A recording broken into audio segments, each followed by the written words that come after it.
High বন্ধুরা, তোমরা কেমন আছো? আশা করি ভালো আছো। আমিও খুব ভালো আছি। আজকে বেগুন দিয়ে কাচকি মাছ রান্না করে দেখো। কাচকি মাছটাকে আমি ধুয়ে নিচ্ছি।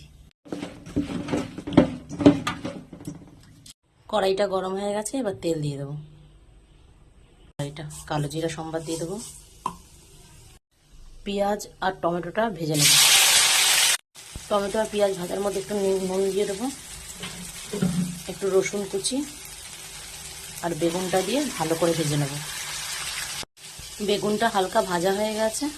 কাঁচা লঙ্কা চেরা, জিরার গুঁড়ো, লঙ্কার গুঁড়ো, হলুদের গুঁড়ো আর নুন স্বাদ অনুযায়ী। আগে আমি নুন দিয়েছি, এখন আমি অল্প একটু দিয়ে ভালো করে কষিয়ে নেব।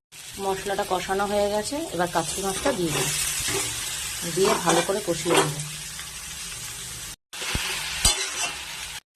কষানো হয়ে গেছে, এবার জল দিয়ে দেবো। মাছটা হয়ে গেছে, এবার ধনেপাতা দিয়ে নামিয়ে নিলেই রেডি কাচকি মাছের ঝাল।